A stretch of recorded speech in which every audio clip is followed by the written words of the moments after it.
Hi guys, welcome back to the Shankar IAS PCS GS वाले। Welcome to daily Hindi news analysis and editorial 24 March 2023। आज का the Hindu का जो है फुल एनालिसिस करेंगे। उससे पहले मैं बोलूँगा कि मेरे चैनल को आप लोग जो है लाइक करें, सब्सक्राइब करें तथा शेयर भी करें, जिससे बहुत सारे लोगों तक पहुँच जाए। आज का जो फर्स्ट न्यूज होगा वो न्यूज है कि जो राहुल गांधी को जो है मतलब 2 साल का जेल हो सकता है। इसका कारण है डिफामेशन। डिफामेशन केस होता क्या है?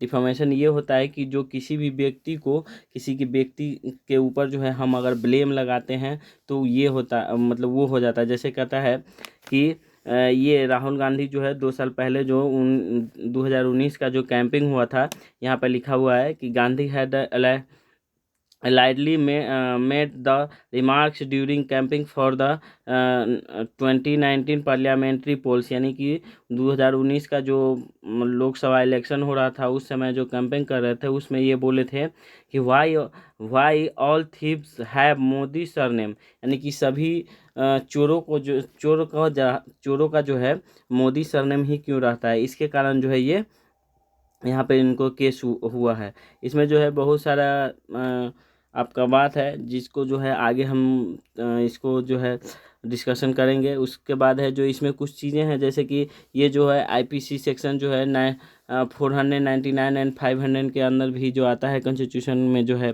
ये है। उसके बाद जो है कहता है कि कुछ चीज़ आपको जो है एक चीज़ है जो कहता है द लैंडमार्क और 2013 Lily Thomas versus Union of India judgment, यानी कि लिली थॉम्स वर्सेस जो है इंडियन इंजीनियर का जो जजमेंट आया था उसमें जो है सुप्रीम कोर्ट जो है कहता है clearly spelled out the that law maker stand immediately disqualified on the attracting a sentence of the 2 years of more unless the convention is stayed by a higher court। पता है कि higher court में जो है मतलब यह जो है कहता है कि यह जो है कि 2 सालों के लिए जो है इसको एक्सटेंड कर दिया, मतलब जेल कर दिया जाएगा। इसमें जो है ये प्रोविज़न भी आता है कि जब जो है मतलब ये 30 दिन के बाद जो है इसको 30 दिन के लिए जमानत हुआ था, इसके 30 दिन के अंदर में अगर पटिशन नहीं करता तो बहुत सारी चीज़ें जो जिसके बारे में हम आगे बात करेंगे। आज का जो पहला जो आर्टिकल है वह जो है बहुत ही अच्छा आर्टिकल कहता है India rejects Johnson and Johnson जो है जॉनसन एंड जॉनसन का जो पेटेंट था टीबी का, उसका जो दवा जो है टीबी का दवा जो है जॉनसन एंड जॉनसन कंपनी बना रही थी, उसका जो है पेटेंट जो है ख़त्म होने वाला है आपको। तो ये ख़त्म होने वाला कब है? कहता है कि जॉनसन एंड जॉनसन का जो है एक्सटेंडेड जो है पेटेंट जो है बियॉन्ड जुलाई 2023, यानी कि 2023 में जो है जुलाई में जो है ये ख़त्म होने वाला है। यहाँ पर दिखा हुआ पूरा स्पष्ट है। तो इसमें क्या है कि ये कहता है कि जब ये आप एक चीज़ सुनते होंगे कि जो जेनरिक दवा आती है, तो जेनरिक दवा कहाँ से आती है? कि यही जो कंपनियां का जब पेटेंट ख़त्म हो जाता है, जब कंपनी जो है फिर से पेटेंट नहीं करवा पाती है या नहीं करवाती है, किसी भी रीज़न से हो, जब वो उसका पेटेंट ख़त्म हो जाता है तो यही जो है इसका जो सेम दवा जो है दूसरी कंपनी बनाने लगती है। तो दूसरी कंपनी बनाने लगती है तो वही जो है जेनरिक दवा कहलाता है। पहली बात यह है कि पेटेंट क्यों करवाती है कंपनी? तो पेटेंट इसलिए करवाती है कि वो जो है अपने डॉक्टरों या वैज्ञानिक के द्वारा जो है रिसर्च किया करवाया रहता है उस दवा पे, इसलिए उसका जो है पेटेंट होता है। इसमें जो है कुछ चीज़ें हैं जो देखने वाला है। कहता है कि इसमें जो है एंटी टीबी ड्रग्स जो है मैन्युफैक्चर होता है, जिसका नाम है बेटा क्वालिन जो है मैन्युफैक्चर होता है जॉनसन एंड जॉनसन के द्वारा, जो एंटी टीबी ड्रग्स है। उसके बाद कहता है अराउंड द $400 जो है for the 6 month treatment regimen the prices are the likely to fall, यानी कि ये जो है वो जो कुछ मतलब इस सब को हमको लेना देना नहीं है। कहता है कि $400 जो है 6 month में जो है ख़त्म होता है, ये सब कुछ नहीं है। कहता है आफ्टर जुलाई जो है generic producer like Lupin and Macleods are likely to manufacture the drugs, यानी कहता है यही चीज़ है जो कि जुलाई के बाद जो है यह जो है ये कंपनी लुपिन हो गया या मैक्लोड्स हो गया, ये दोनों कंपनियां जो है क्या है अपना दवा बना सकती है। उसके बाद कहता है कि over 55,000 patient in the home other drugs have the support working में बेनिफिट फ्रॉम द बेडाक्वेलिन एक्सेस, यानी कि बेडाक्वेलिन के अलावा भी जो कुछ लोग हैं जो दवा लेते हैं जो उसको जो है बेनिफिट है। उसके बाद जो है हमारा जो है कहता है 2020 तक लोग जो है वो 10,000 जो है पेशेंट जो है रिसीव किया गया था जो दवा के माध्यम से। उसमें जो हम लोग को जानने लायक बात है वो क्या है उसको देखेंगे। तो सबसे पहले ये होता है कि ये जो टीबी होता है, ये टीबी ट्यूबरकुलोसिस जो है क्या। तो इसके बारे में हम जानेंगे। पहले कहता है कि टीबी क्या है। तो टीबी यह जो है एक है माइक्रोबैक्टीरियल जो है फैमिली से आता है।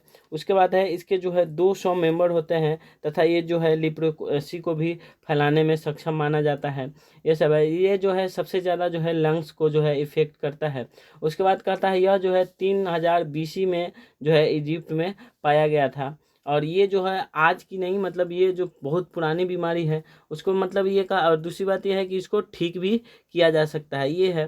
तो हम ये बता रहे हैं कि हमको जो ज़रूरत है उस हिसाब से जो है हम लोग पढ़ रहे हैं। तो ये चीज़ जो है हमको पढ़ना है कि टीबी के बारे में जो है हम क्या क्या बेनिफिट है, मतलब क्या जानना चाहिए, क्या क्या हमको बता, मतलब हमको पूछ सकता है यूपीएससी या बीपीएससी, यूपीएससी पूछ सकता है, ये सब चीज़ है।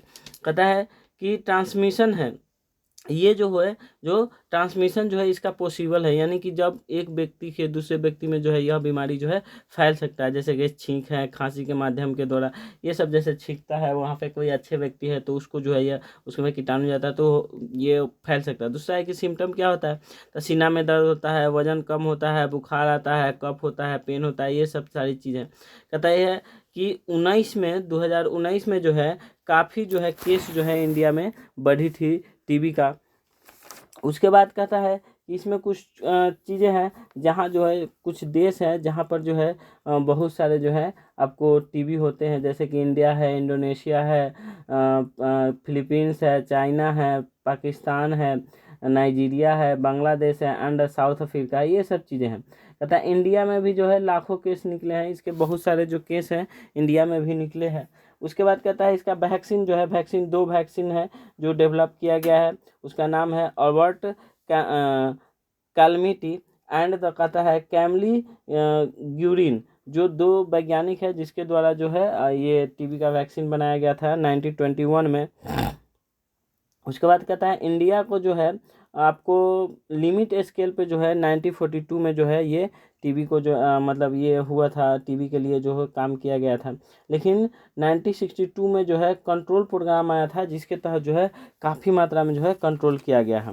उसके बाद कहता है जो इंडिया का भी है कुछ जो है स्ट्रेटजिक भी प्लान भी चला जिसके माध्यम से जो है टीबी को जो है कम किया जा सके। जैसे कि नेशनल स्ट्रेटजिक प्लान जो है एनएसपी है, वह ट्यूबरकुलोसिस को जो है एलिमिनेशन करता है। उसके बाद इसमें कहता है कि यह प्लान जो है 17 से 25 तक का प्लान है जो अभी चल रहा है। उसके बाद कहता है कि इसके साथ साथ जो है कई प्लाने जो है आया जो इम्प्लीमेंट हुआ, उस पर काम भी किया गया, लेकिन जो है ज़मीनी स्तर पे जो है बहुत हद तक हुआ, लेकिन कुछ न कुछ कमी अभी है। कहता है द निश्चय इकोसिस्टम जो था उसके अंतर्गत है नेशनल टीबी इंफॉर्मेशन सिस्टम है, ये भी आया था। उसके बाद कहता है द निश्चय पोषण योजना आया था। उसके बाद कहता है इसमें जो है कि बहुत सारे चीज़ है जैसे कि फाइनेंशियल सपोर्ट हो या आपको मतलब ये जो क्या है गरीब लोगों को ये जाना, इसमें भी जो है निश्चय पोषण योजना में था। उसके बाद एक और आया था जिसमें कहता है टीबी हर घर टीबी हारेगा और देश जीतेगा, मतलब ये स्लोगन आया था कि टीबी हारेगा और देश जीतेगा। तो ये सब चीज़ जो है इंडियन गवर्नमेंट कर रही है।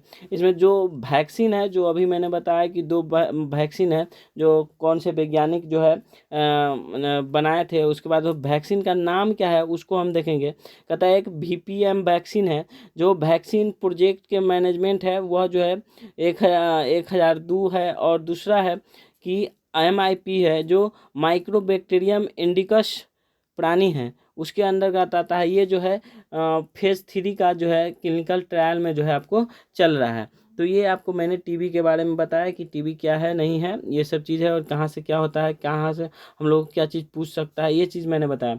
अब कहता है कि जो भी चीज़ मैंने बताया वो कंटेंट मुझे लगता है कि आप लोगों को बहुत अच्छा लगा होगा। उसके बाद है हम नेक्स्ट आर्टिकल की तरफ चलेंगे कि मेरा जो है नेक्स्ट आर्टिकल जो है क्या है। आप जो है मेरे साथ चल सकते हैं। और देखिए नेक्स्ट क्या है, इस समय कुछ खास नहीं है, लेकिन अभी जो ऑडिटोरियल है, एक क्लाइमेट चेंज जो है सर्वाइवल है, इसको भी ऑडिटोरियल को बाद में करेंगे। पहले जो है न्यूज़ है, उस न्यूज़ को देख लेते हैं।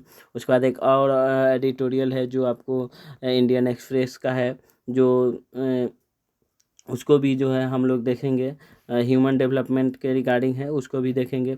ये कुछ नहीं है, ये मतलब ये फालतू का जो है ये है। उसके बाद देखते हैं आगे जो हमारा न्यूज़ जो है, जानने लायक न्यूज़ है, उसको देखते हैं कि क्या है।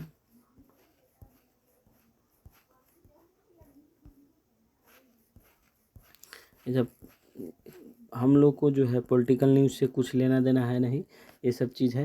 और जो पॉलिटिकल न्यूज़ है जिसके बारे में हम लोग को जानना चाहिए, वो जो है हम लोग जान ही लेते हैं। और क्या होना चाहिए नहीं होना चाहिए इस सब के बारे में जो है।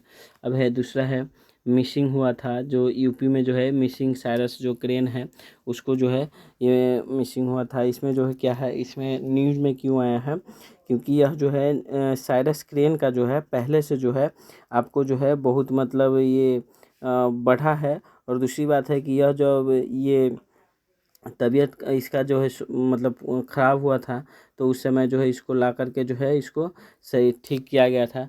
तो आपको यहाँ से जो है सबसे बड़ी बात है कि यहाँ से हम लोग को जानना क्या है, क्योंकि साइरस क्रेन के बारे में जानना है। तो ये चीज़ है क्या, जैसे कि न्यूज़ में रिसेंटली जो है आपको 2023 में जो है साइरस क्रेन के बारे में आया था। उसमें जो था क्या जो है कि जो खेरा वेटलैंड जो है आपको माहतर तालुका जो है, खेरा वेटलैंड जो है माहतर तालुका का, उसमें यूपी का है, उसमें आया था। लगभग आपको कह दें कि ये जो है यहाँ पर जो है लगभग कि 2015 से लेकर के 2022 तक जो है इसका जो है परसेंटेज जो है बढ़ा है। चूँकि बढ़ा है लेकिन फिर भी जो है यह आईसीएन के लिस्ट में आता है। इसमें क्या है कि 2015 में जो है आपको लगभग 500 क्रेन को जो है आपको देखा गया है, 500 साइरस क्रेन को जो है देखा गया था। लेकिन 2022 में आते आते ये 9 से 92 हो गया है। यानी कि लगभग आपको देख लीजिए 7 साल में जो है बहुत काफ़ी बढ़ा है। लेकिन फिर भी जो है यह आता है। इसमें जानने की बात क्या है, तो कहता है कि यह दुनिया का सबसे बड़ा जो है बर्ड होता है। उसके बाद जो है इसका जो साइंटिफिक नेम होता है, वो कहता है ग्रॉस एंटीगोन होता है। क्या होता है, ग्रॉस एंटीगोन होता है। उसके बाद कहता है यह पाया कहाँ कहाँ जाता है, जैसे बहुत सारे जगह है जहाँ पे पाया जाता है। तो ये है साउथ एशिया है, नॉर्थर्न इंडिया है, नॉर्थर्न ऑस्ट्रेलिया है, यहाँ पर भी जो है यह पाया जाता है। और यह जो प्रजाति हैं आपको काफ़ी मात्रा में जो है यहाँ रहता कहाँ है, जो वेटलैंड्स एरिया होता है उसमें जो है ये रहता है। दूसरी बात है कि यह आईयूसीएन के लिस्ट में है। ये जो है बहुत महत्वपूर्ण चीज़ है कि जो साइरस क्रेन के बारे में अगर हम बात करेंगे तो पूछ लिया जाता है कि यह जो आईयूसीएन लिस्ट में जो है किस लिस्ट में आता है, किस कैटेगरी में आता है। तो ये वल्नरेबल कैटेगरी में आता है। इसको जो है वाइल्ड लाइफ प्रोटेक्शन एक्ट 1972 के अंतर्गत जो है आपको शेड्यूल 4 में रखा गया है। तो शेड्यूल 4 में जो समझते हैं कि ना इसका व्यापार हो सकता है, ना ये कुछ मतलब इलीगली तरीके से हम इसका यूज नहीं कर सकते हैं। उसके बाद कहता है कि एक चीज़ है, आपको छोटा सा आर्टिकल है लेकिन यह जानने लायक है। कहता है सुप्रीम कोर्ट जो है आपको कहता है पोलीगामी एंड द निकाह हलाला, इसके बारे में जो है बताया है कि ये पोलीगामी और निकाह हलाला क्या है। तो सबसे पहले हम जानेंगे कि पोलीगामी और निकाह हलाला क्या है। उसके पहले जो है हम जानेंगे कि सुप्रीम कोर्ट कहा है कि 5 जज का जो बेंच होगा वो जो है आपको इस पे आपको विचार करेगा। उसके बाद जो है इसमें पता मतलब ये करना होगा कि निकाह हलाला क्या, पहले जो अभी ट्रिपल तलाक था उसके बारे में बात किया गया है। अब है कि इसको जो है निकाह हलाला को जो मुस्लिम के कम्युनिटी के है उसके बारे में मतलब होगा। ये कहता है पब्लिक इंटरेस्ट लिटिगेशन है, पीआईएल है, जो आपको जो है ये जो आपको सेक्शन 494 में जो है आपको इंडियन पेनल कोड के अंतर्गत आता है। उसके बाद है कि ये लॉ जो है, इस लॉ में पोलीगामी आता है, हलाला, आईटीसी और इस टाइप का जो भी चीज़ होता है वो आता है। तो सबसे पहले समझेंगे कि पोलीगामी पोलीगामी होता क्या है। तो पोलीगामी वो होता है, कहता है कि Muslim man to have 4 wives, यानी कि एक किसी भी मुस्लिम का जो है वो 4 पत्नियां हो सकती हैं। उसके बाद कहता है निकाह हलाला डील जो है कर सकता है, लेकिन उसके बाद जो है प्रोसेस होता है कि जब एक मुस्लिम औरत को जो है कि जब फिर से उसी औरत से जो है जेंट्स से जब शादी करना होता है, तो यहाँ पे सोचने वाली बात है, बहुत ध्यान से सुनिए कि यह जो है बहुत जो मुस्लिम कैटेगरी के हो गए या आसपास के होंगे तो उसको उनको तो समझ में आ जाएगा, लेकिन ये जहाँ अगर दूर दूर से रिलेशन नहीं हो उनको नहीं जल्दी समझ में आए कि ये क्या है कि अगर जो मुस्लिम महिला है, जो मुस्लिम जेंट्स से जो मतलब पहले जो है तलाक कर लिया हुआ गया, अगर उससे फिर से उसको जो है शादी करना है, तो उसके लिए आपको क्या करता है कि मतलब दूसरे आदमी से उसको शादी करना होता है, फिर शादी करके उसको डाइवोर्स देना होता है, तब जाके फिर जो है इसको जो है आपको इसे जो है शादी कर सकता है, जो पहले उसके जो हस्बैंड थे उससे शादी कर सकता है। तो ये जो आपको है पोलीगामी आता है, जो मुस्लिम जो है कॉन्स्टिट्यूशन मुस्लिम जो मतलब कहता है कि धर्म के अनुसार है वो चीज़ है। उसके बाद कहता है हलाला क्या है, तो ये हो गया। उसके बाद कहता है कि हाँ, और हाँ पोलीगामी हो गया। और इसके बाद है कि अब एक है कि ये क्या है, तो निकाह हलाला क्या है, तो हलाला ये क्या है, कहता है कि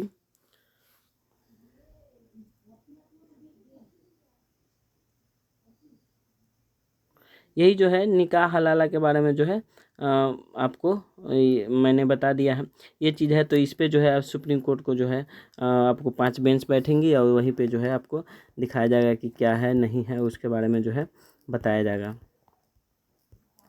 उसके बाद नेक्स्ट आर्टिकल देखते हैं। नेक्स्ट एक्सपोर्ट का है, इधर नहीं है, फिर आगे हम देखते हैं कौन सा आर्टिकल है। मैंने बताया था कि इस न्यूज़ को जो राहुल गांधी को जो बोले थे कि उसको डिस्क्वालीफाई किया जाएगा जो संसद से है, उसके बारे में कि मैं आगे बताऊंगा कि ये क्या है।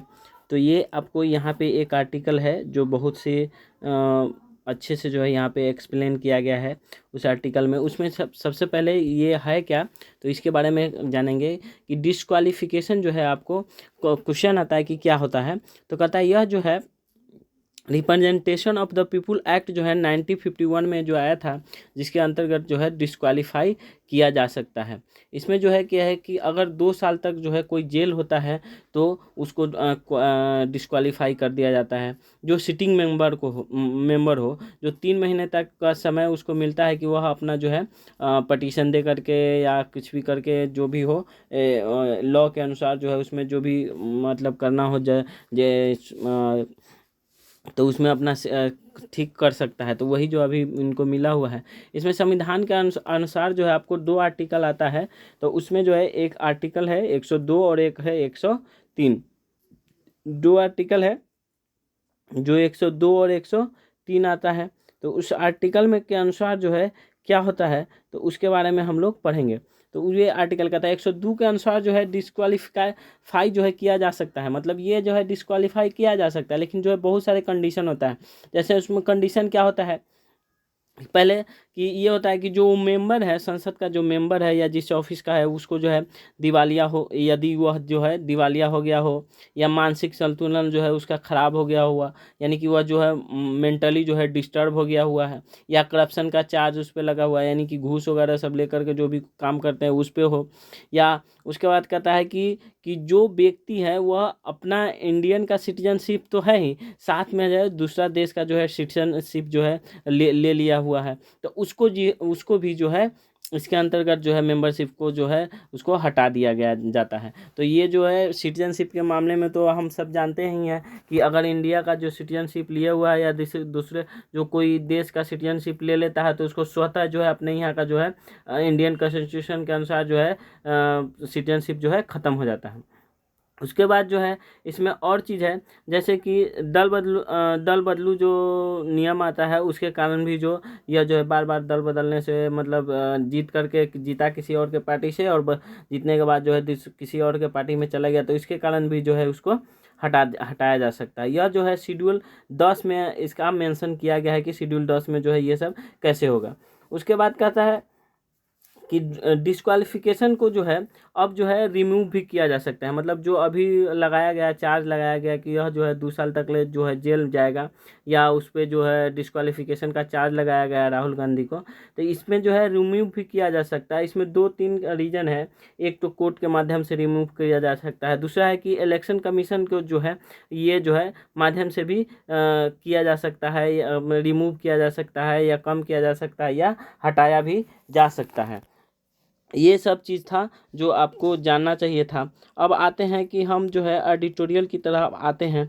जो आपको एक एडिटोरियल है जो आपको इंडियन एक्सप्रेस का है, ये इसमें नहीं है लेकिन मैं आपको बताऊंगा। और दूसरा एडिटोरियल ये है क्लाइमेट चेंज के बारे में जो है वो है। वो एक और है, छोटा सा है, पेंशन स्कीम के बारे में है। तो देखेंगे कि पेंशन स्कीम जो है कहाँ है, उसको भी हम देख लेंगे। तो ये 2 एडिटोरियल है जिसको मैं आज जो है डिस्कस करूँगा।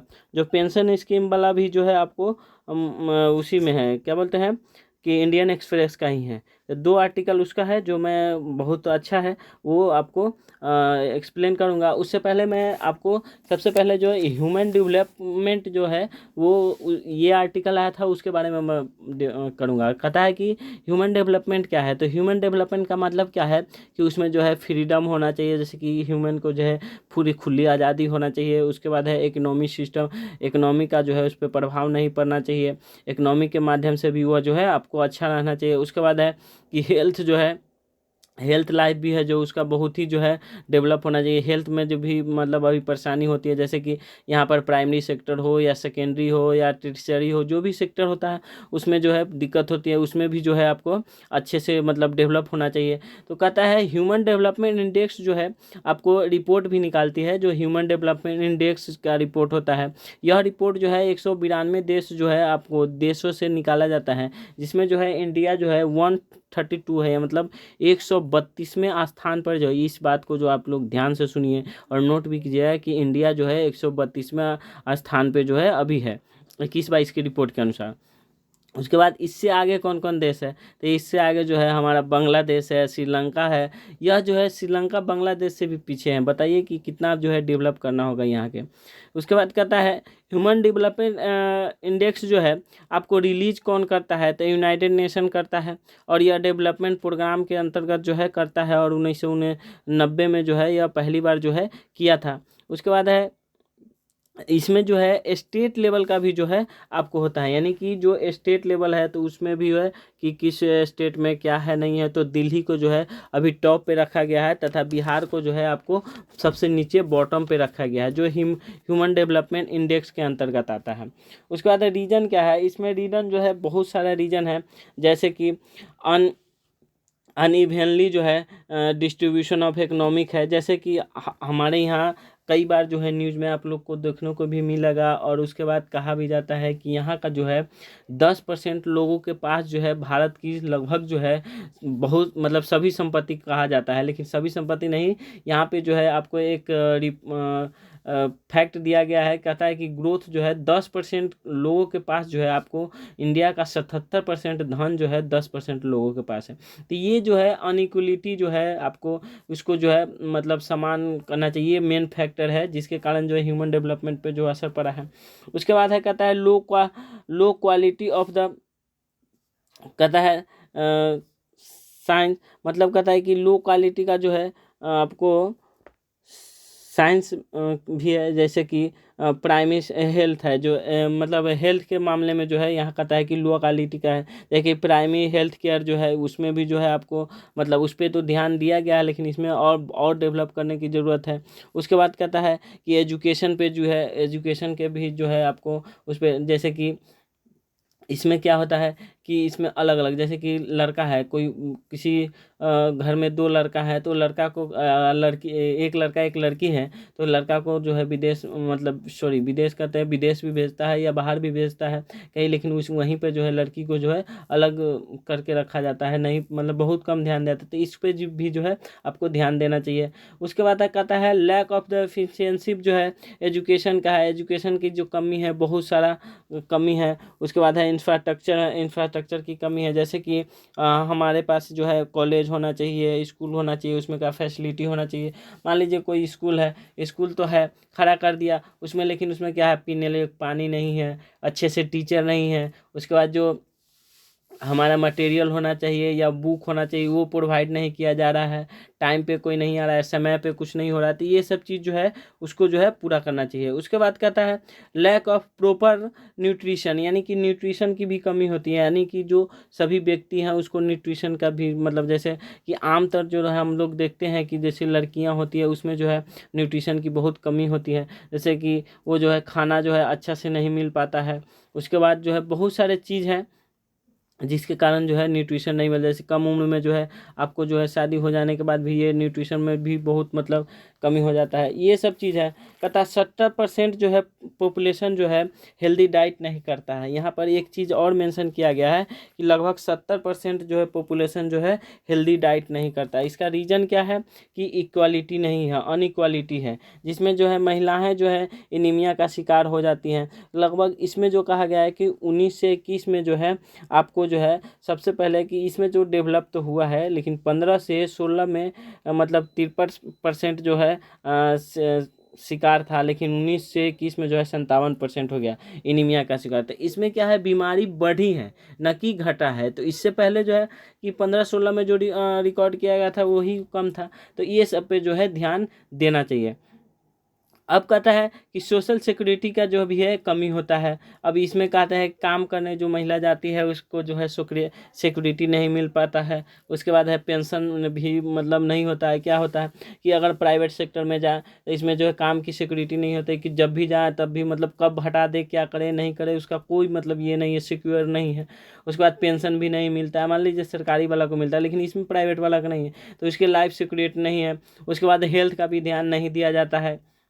उसके बाद जेंडर इक्वालिटी है। जैसे जेंडर इक्वालिटी में क्या है, जैसे कि जेंडर इक्वालिटी में जैसे कि एक ही लड़का एक लड़की है जो एक ही ऑफिस में काम करता है, सेम काम सेम वर्क करता है, उसमें भेदभाव जो है किया जाता है। उसका जो है सैलरी अलग होता है, इसका फैसिलिटी सैलरी अलग होता है। तो ये जो है ये चीज़ को जो है समान करना चाहिए। उसके बाद एजुकेशन के मामले में भी जो है लड़कियों को देखा जाता है कि लड़कियां हैं तो बहुत मतलब उतना पढ़ी लिखी नहीं होगी, या बहुत सारा चीज़ है, इसके बारे में भी देखना होगा। उसके बाद कहता है कि रोजगार के मामले में भी जो है इसको जो है नीचे जो है रखा जाता है। उसके बाद वायलेंस के मतलब में देखिए, जैसे कि लड़कियां जिसका शादीशुदा लड़कियां हैं उसमें जो है पति के द्वारा हरासमेंट वगैरह या वायलेंस या मारपीट में बहुत सारा चीज़ जो है ये होता है। तो इसमें जो है इस चीज़ पर जो है मतलब ये ऑथर बताया है कि इस चीज़ पर जो है आपको ध्यान देना चाहिए। उसके बाद कहता है सोल्यूशन क्या है, तो सोल्यूशन है कि इनकम को inequality income inequality and the gender equality को जो है क्या करना चाहिए, कम करना चाहिए। उसके बाद है ऑक्यूपेशन जो है सॉरी एजुकेशन है या जो है इक्वालिटी, इस सब को जो है आपको खत्म समान करना चाहिए। जैसे कि इनकम इक्वालिटी क्या है, तो इनकम इक्वालिटी में कोई व्यक्ति है जैसे कि छोटा से छोटा आपको मतलब जो जॉब करता है गवर्नमेंट जॉब का करता है, 4th ग्रेड का जो है गवर्नमेंट जॉब करता है, उसको भी जो है आपको मतलब 25,000 30,000 का सैलरी होता है। तो उसमें भी जो है क्या है कि अगर उसको 50% भी आपको मतलब पेंशन वगैरह सब मिल रहा है तो उसमें बहुत सारा मतलब बेनिफिट है। लेकिन यहाँ पे जो है प्राइवेट सेक्टर वाला को वैसा नहीं है। उसके बाद है जेंडर इक्वालिटी में क्या है कि अभी आप बताएं इससे पहले कि लड़का लड़की को कैसे मतलब भेदभाव किया जाता है। एजुकेशन में भी है जो हायर एजुकेशन वगैरह से मतलब ये नहीं है। उसमें गवर्नमेंट भी है यहाँ पे जो है कुछ स्कीम वगैरह सब निकाली है, लेकिन उसमें भी जो है इम्प्लीमेंटेशन की जो है आपको कमी नज़र आई। जैसे कि बेटी बचाओ बेटी पढ़ाओ, इसमें जो है उसके बाद है नेशनल स्किल डेवलपमेंट मिशन निकाला गया। उसके बाद है इंटीग्रेटेड चाइल्ड डेवलपमेंट सर्विस आया। उसके बाद है महिला ई हाथ आया। ये सब क्या है कि मतलब बढ़ाने के यानी जो भी चीज़ है जो महिला को डेवलप करने के लिए ही ये सब सारे चीज़ें आई हैं, लेकिन फिर भी जो है क्या है महिला को जो है ध्यान नहीं दिया जाए। उसमें कहता है इन्वेस्ट इन द एजुकेशन, यानी कि एजुकेशन पर जो है अधिक से अधिक जो है इन्वेस्ट करना चाहिए। उसके बाद है गवर्नमेंट को जो है इन्वेस्ट करना होगा, यानी कि प्राइवेट सेक्टर यानी कि प्राइवेट सेक्टर हो या पर्सनल कोई व्यक्ति है वो भी तो इन्वेस्ट करता है, लेकिन गवर्नमेंट भी को भी करना चाहिए। जैसे कि गवर्नमेंट का बड़े बड़े कॉलेज है उसमें जो है आपको बढ़िया से फैसिलिटी वगैरह इंफ्रास्ट्रक्चर वगैरह को जो है प्रोवाइड कराना चाहिए। उसके बाद है कि जो प्रोवाइडिंग हेल्थ केयर है उस पर जो भी है, मान लीजिए कि हेल्थ केयर है, तो हेल्थ केयर में क्या है कि जो प्राइमरी सेक्टर का जो है उस पर तो ध्यान दिया गया है, लेकिन जो है आपको सेकेंडरी और टर्शियरी सेक्टर पे जो है उतना मतलब ये नहीं हुआ। उसके बाद इसमें जो है कहता है कि बहुत सारे चीज़ हैं जो भी आया है, जैसे कि आपको जो है कह रहा है कि पीएम जन आरोग्य योजना है, ये सब चीज़ जो है क्या है आपको आया है, जो सॉल्यूशन के मतलब माध्यम से जो चीज़ है वो सब आया है कि गवर्नमेंट जो है ध्यान दे रही है, जैसे कि पीएम जन आरोग्य योजना है, पीएम स्वास्थ्य सुरक्षा योजना है उसके बाद है नेशनल अर्बन हेल्थ मिशन है, उसके बाद है कि मिशन इंद्रधनुष है। ये सब क्या है, इस सब के लिए आया है जो उसमें डेवलप हुआ है, लेकिन इम्प्लीमेंट जो है उसको बढ़िया से नहीं कर पा रहा है। कहता है पॉवर्टी है, गरीबी को कम करना चाहिए, नौकरी देना चाहिए, ये सब चीज़ है, इस सब को भी करना ध्यान देना होगा। और उसके बाद है क्या, प्रोमोटिंग जेंडर जो है अब कहता है कि जो प्रोमोटिंग जेंडर जो है इनइक्वालिटी है उसको जो है आपको इनइक्वालिटी को जो है बढ़ाना चाहिए, प्रमोट करना चाहिए उसको, जो है प्रोटेक्टिंग जो है ह्यूमन राइट है, जैसे कि ह्यूमन राइट में जो है बोलने का अधिकार, घूमने का अधिकार, पढ़ने का अधिकार, ये सब है, इस सब को भी जो है ध्यान देना होगा। उसके बाद है बिल्डिंग इंफ्रास्ट्रक्चर, जो भी चीज़ है उसको बढ़ाना चाहिए, जिससे जो है पब्लिक को, जैसे कि रोड बनवाना चाहिए, उसके बाद स्कूल बनाना चाहिए, बिल्डिंग बनाना चाहिए, जितना भी चीज़ है उसको बढ़ाना चाहिए। उसके बाद इनोवेशन एंड एंटरप्रेन्योरशिप को भी जो है उस पर ध्यान देना चाहिए। तो ये जो है ह्यूमन राइट के अंतर्गत आता है। ये सब कुछ चीज़ थी जो आपको आर्टिकल जो है उसका आर्टिकल था उसमें जो मेंशन किया गया था वो है। और नेक्स्ट आर्टिकल की तरफ हम बढ़ेंगे तो नेक्स्ट आर्टिकल जो है उसका ही है आपको कहता है क्लाइमेट चेंज जो है सर्वाइवल है, उसके बारे में जो है हम लोग बात करेंगे कि क्लाइमेट चेंज क्या है। क्लाइमेट चेंज के रिगार्डिंग जो है मैंने पिछले वीडियो में बताया है, पिछले 1-2 दिन पिछले जो है वीडियो है उसको बारे में बताया क्लाइमेट चेंज के बारे में, लेकिन फिर यहाँ पर भी एक आया है कि बहुत दिनों से जो है आर्टिकल जो है आ रही है, तो इसके बारे में कहता है कि क्लाइमेट चेंज जो है कहता है आईपीसीसी जो है आपको निकालती है। ये कहता है inter governmental panel on climate change जो है इसका मतलब होता है inter governmental panel on climate change होता है, इसका फुल फॉर्म होता है। उसके बाद कहता है इसमें जो है सबसे बड़ी चीज़ है जो ग्रीन हाउस गैस को जो है कैसे कम किया जाए उसको जो है इस पर ध्यान देना होगा। मतलब उसमें क्या है कि 2015 का जो है एग्रीमेंट हुआ था, उसमें कहा गया था कि जो भी प्रदूषण है उसको जो है कम करना है, कम करने के लिए किया गया था ये एग्रीमेंट। अब देखिए इसमें क्या होता है कि बड़ी बड़ी जो डेवलप कंट्री है वह जो है क्या करती हैं कि प्रदूषण बढ़ा दे, जैसे फैक्ट्री वगैरह का या केमिकल वगैरह का, कहाँ से, बड़ी कंपनी में से आती, बड़ी जो डेवलप कंट्री है वहाँ से आती है, लेकिन भुगतना किसको पड़ता है, जो डेवलपिंग कंट्री है उसको भुगतना पड़ता है। अब ग्लोबल वार्मिंग है, ग्लोबल वार्मिंग है, ये सब चीज़ है, तो क्या है सबको देखना है, सबको करना है, उसमें कहता है सबके साथ चलना होगा। और ये इसमें जो है यही सब चीज़ है, जैसे कि आपको जो इसमें है कि ग्लेशियर बढ़ गया, तो इसमें जो है इफेक्ट जो है बहुत सारा मतलब चीज़ है, जैसे कि अभी नॉर्थ पोल साउथ पोल में जो है गर्मी बढ़ रहा है, तो गर्मी बढ़ रहा है, तो गर्मी बढ़ने के कारण जो है या क्या हो रहा है कि ग्लेशियर पिघलेगा, पानी बढ़ेगा, तो पानी जब ये बढ़ेगा तो इसमें क्या हो जाएगा कि बहुत सारे आइलैंड हो जाएंगे जो डूब जाएंगे, और डूबने के कारण क्या होगा कि उसका जीवन नष्ट हो जाएगा। ये सब चीज़ है, तो इसलिए जो है इस पे क्लाइमेट चेंज पे जो है ध्यान दिया जाना चाहिए, ध्यान दिया जा रहा है अभी ज़्यादा से ज़्यादा।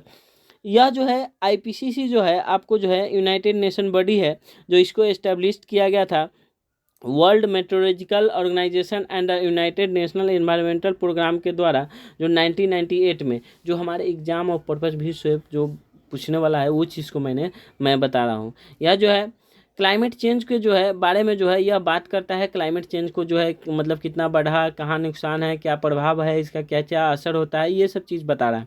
कहता है इसका 3 रिपोर्ट जारी करता है, थर्ड रिपोर्ट जो जारी करता है वो है, कहता है असेसमेंट रिपोर्ट है, उसके बारे में दूसरा है कि स्पेशल रिपोर्ट है, उसका है मेट्रोलॉजिकल रिपोर्ट है। ये 3 रिपोर्ट है जो आपको ये जारी करता है आईपीसीसी। कहता है आईपीसीसी जो है सिंथेसिस रिपोर्ट क्या है, तो सबसे पहले आईपीसीसी सिंथेसिस रिपोर्ट क्या है, तो ये जो है कंपाइलिंग जो है रिपोर्ट है of IPCC 6th statement report का, यानी कि बहुत सारे चीज़ को जो है यह एक बार एक साथ जो है कंपाइल करके जो है यह रिपोर्ट देता है। वेस्ट क्या है, कहता है वेस्ट 3 वर्किंग ग्रुप है, यानी कि 3 जो वर्किंग ग्रुप है इसके आधार पर जो है यह देता है। तो 3 वर्किंग ग्रुप क्या है, तो उसका कहता है क्लाइमेट चेंज है। तो क्लाइमेट चेंज क्या है, तो क्लाइमेट चेंज अभी मैंने बताया कि जो मतलब पूरे ग्लोबल वार्मिंग जो बढ़ता है देश में, टेम्परेचर पूरे विश्व का जो है मतलब पृथ्वी का जो है टेम्परेचर जो बढ़ रहा है उस वो है। उसके बाद कहता है इसका इम्पैक्ट क्या पड़ेगा, वो दूसरा बड़ी हो गया कि इम्पैक्ट क्या पड़ेगा वो है। तीसरा है कि कंट्रोल कैसे होगा, ये है। ये 3 बड़ी हैं जो क्लाइमेट चेंज क्या क्या है उसके बारे में समझाता है। दूसरा है क्या इम्पैक्ट पड़ेगा, उसके बाद कंट्रोल कैसे होगा। ये 3 बड़ी है जो है, और उसको कंपाइल करके जो है तीनों बड़ी जो है आपको यहाँ पर रिपोर्ट निकालती हैं। कहता है सभी रिपोर्ट का जो है कंपली कंपाइल कंपाइल करके जो है यह निकाला जाता है। उसके बाद कहता है टेम्परेचर जो है, अभी जो कहा गया है कि टेम्परेचर है 1.1 से जो है बढ़ गया है। उसके बाद जो है आपको टेम्परेचर जो है 1.1 से बढ़ गया है, और इसका जो है ग्रीन हाउस गैस जो है बढ़ गया, इसका इफेक्ट जो है पड़ता है मानव की जनजीवन पे, जो है इसका इफेक्ट पड़ता है, मानव का जान जा रहा है, ये सब चीज़ है। कहता है 2030 तक जो है बहुत बड़ा हो जाएगा, जिसके कारण जो है ग्रीनलैंड, वेस्ट अंटार्कटिका, ये सब क्या हो जाएगा, पिघल जाएगा, और ये जो है मानव की स्थिति को बर्बाद करके रख देगा। और कहता है कि 2030 तक जो है 40% से कम करना होगा, जो ग्रीन हाउस गैस है उसको 40% से कम करना होगा। कहता है 2006 से 18 तक जो है 7 पानी जो है बढ़ जाता है हर साल जो है बढ़ता जा रहा है। मतलब समुद्र का जो जल स्तर है यह 7 हर साल जो है बढ़ता जा रहा है। यानी कि ये जो आपको फुल आर्टिकल है जो आप यहाँ पर हम देख रहे हैं, उसके बारे में जो है क्लाइमेट चेंज के बारे में जो है बात कर रहे हैं। उसके बाद कहता है पॉल्यूशन का जो है कम करना होगा, जो पॉल्यूशन है उसको जो है कम करना होगा। सबसे बड़ा जो है इंडिया का चैलेंज है, इंडिया का जो बड़ा चैलेंजिंग ये होने वाला है, क्योंकि जो है इंडिया जो है लगभग इसका जो बाउंड्री है लगभग 7,000 जो है इसका किलोमीटर जो है इंडिया का बाउंड्री जो है आपको समुद्र से टच करता है, जिसको उपमहाद्वीप के रूप नाम से भी जाना जाता है। इसमें एक बड़ी बात है कि पोल्यूशन को जो है कम करना होगा, इलेक्ट्रिसिटी गाड़ी चलानी होगी। उसके बाद डिफोरेस्टेशन को जो है कम करना होगा, ये पोल्यूशन को कम करना, जैसे फैक्ट्री वगैरह है उसमें जो है काम करना होगा, जो कार्बन उत्सर्जन होता है उसको रोकना होगा। उसके बाद है इलेक्ट्रिसिटी, जो हम लोग कोयला से उत्पादन करते हैं उसको, जैसे कि विंड इलेक्ट्रिसिटी होगा, वाटर इलेक्ट्रिसिटी होगा, या जो हमको एक रिएक्टर है परमाणु रिएक्टर, उससे जो होता है उसमें वो इलेक्ट्रिसिटी मतलब चलाना होगा। ये सब चीज़ें जैसे कि गाड़ी जो चल रही हैं उसको जो है गाड़ी को जो है आपको डीजल वगैरह से हटा करके मतलब इलेक्ट्रिसिटी कार या बाइक वगैरह को जो अभी चल रहा है लेकिन और डेवलप करना होगा। इसके बाद है डिफोरेस्टेशन है। डिफोरेस्टेशन में क्या है कि पेड़ कटाई होता है, उसमें पेड़ कटाना नहीं है, काटना नहीं है, बल्कि जो है पेड़ को और लगाना है। उसके बाद जो हम लोग एनर्जी का यूज करते हैं वह सोलर एनर्जी का यूज करना चाहिए। तो ये सब चीज़ जो है आपको यहाँ बताया गया है। उसके बाद कहता है डेवलप कंट्री को जो है, अभी हम मैंने बताया कि डेवलप कंट्री को जो है या तो कुछ नहीं, डेवलप कंट्री जो है इसमें जो क्या करता है अपना जो है पैसा बना लेता है, कमा लेता है, लेकिन डेवलपिंग कंट्री को जो है इसका जो है नुकसान भरना पड़ता है। इसलिए जो है डेवलप कंट्री को जो है डेवलपिंग कंट्री को जो आपको मदद करना चाहिए। ये सारी जो है थी पूरी बात थी जो आपको क्लाइमेट चेंज के रिगार्डिंग जो आपकी जो ये यहाँ पे तो लिखा हुआ आर्टिकल है उसमें जो बड़ी सारी बात थी वो मैंने आपको बताया है। मैं आशा करता हूँ कि आपकी जो है जो ही मैंने बात बताया वो आपको लिए बहुत उपयोगी होगा और बहुत ही यूज़फुल होगा। बाकी नेक्स्ट एक चीज़ है, आपको जो है ओल्ड पेंशन है, जो ओल्ड पेंशन स्कीम है वो आपको जो एडिटोरियल है ये आपको इंडियन एक्सप्रेस का एडिटोरियल है, उसके बारे में बताएंगे कि ओल्ड पेंशन स्कीम क्या है। तो ओल्ड पेंशन स्कीम जो है यहाँ पे नहीं है आपको, तो इसीलिए सीधा हम आपको वहीं स्कीम के बारे में बता देंगे और स्कीम को ही हम पढ़ लेंगे। स्कीम क्या है उसके बारे में हम जानते हैं। कहता है वर्ल्ड जो है ओल्ड पेंशन स्कीम जो है क्या है कि ये जो है गरीबों पर जो है यह सबसे बड़ा जो है प्रभाव जो है गरीबों पर पड़ता है। इसमें क्या है होता है कि ओल्ड पेंशन पेंशन स्कीम में जो क्या होता है कि ये जो होता है कि जैसे कि पुरानी पेंशन, जैसे कि मान लें आपको लास्ट में जो है कोई व्यक्ति है, कोई एक कर्मचारी, सरकारी कर्मचारी है, उसको जो है लास्ट में आपको मान लीजिए कि 25,000 रुपया है। तो 25,000 रुपया है तो उसको क्या है कि एक तो आपको पेंशन भी मिलता है, लगभग 50% पेंशन भी मिलता है, उसके अलावा भी टीए डीए वगैरह सब भी मिलता है। लेकिन इसमें क्या है कि अभी जो है उसको कहता है गवर्नमेंट, मतलब कई गवर्नमेंट कहती है कि उसको स्टेट गवर्नमेंट जो कहती है लाने के लिए, लेकिन सेंट्रल गवर्नमेंट इस पर मतलब तो हटाई थी। तो सेंट्रल गवर्नमेंट का क्या है, मतलब इस पर जो है प्रभाव ये सेंट्रल गवर्नमेंट कह रही है कि ये गरीबों का जो है बहुत बुरा प्रभाव पड़ने वाला है इससे, इसलिए जो है ये इस पर कुछ बात नहीं थी। ये चीज़ है कि ये स्कीम क्यों बंद होना चाहिए, इसमें क्या है उसके बारे में बात करेंगे हम। तो कहता है 50% सैलरी का जो है पेंशन दिया जाता है। तो यह जो क्या है, जो आपको कि पूरा का पूरा जो सैलरी जो है गवर्नमेंट के द्वारा दिया जाता है। तो ये ओल्ड पेंशन स्कीम के तहत है। न्यू पेंशन स्कीम के तहत क्या है कि लगभग जो है 2000 जो है 2004 से जो है आपको न्यू पेंशन स्कीम जनवरी 2004 से लागू किया गया है, जिसमें कहता है कि जो है यह 10% यानी कि किसी व्यक्ति का अगर 10,000 का सैलरी है तो 10% कट जाएगा, 1,000 कटेगा, और 1,000 जो है जो कटेगा उसमें जो है गवर्नमेंट जो है 1,000 देगी। उसका जो है गवर्नमेंट 1,000 तो देगी ही देगी, साथ में क्या कहता है कि आपको जो है वो 1,000 जो देगी उस पर जो है इंटरेस्ट भी देगी, जो अकाउंट जो है एपीएफ अकाउंट में जो आपको जमा होगा उसका इंटरेस्ट भी देगी। इंटरेस्ट के साथ साथ जो लास्ट में जब आप जो है 60 ईयर का हो जाते हैं, जब आपका मान लीजिए कोई 60 ईयर का या 62 ईयर का जब उसका मतलब रिटायरमेंट होता है, तो उस समय क्या होता है कि 60% जो है जितना भी पैसा होगा उसका 60% जो है आपको टैक्स फ्री हो जाता है। क्या होता है, टैक्स फ्री हो जाता है। 50% जो है, सॉरी 60% जो है ये टैक्स फ्री होगा, प्लस जो है क्या है 40% जो है उस पर टैक्स लगेगा। ये चीज़ आपको जो है नई पेंशन स्कीम में है। और सबसे बड़ी बात यह है कि यह पेंशन स्कीम जो है 18 से 70 साल के जो आयु वाले वर्ग के लोग होंगे वही जो है इसका लाभ उठा सकते हैं। आई होप डैट कि मैं आशा करता हूँ कि आप लोग को जो है ये न्यूज़ जो है सारी जानकारी दिया हूँ जो आपको बहुत अच्छे लगेगा। इसलिए मैं फिर से कहूँगा कि मेरे चैनल को आप लोग सब्सक्राइब करें, लाइक करें तथा शेयर करें। जय हिंद, थैंक यू।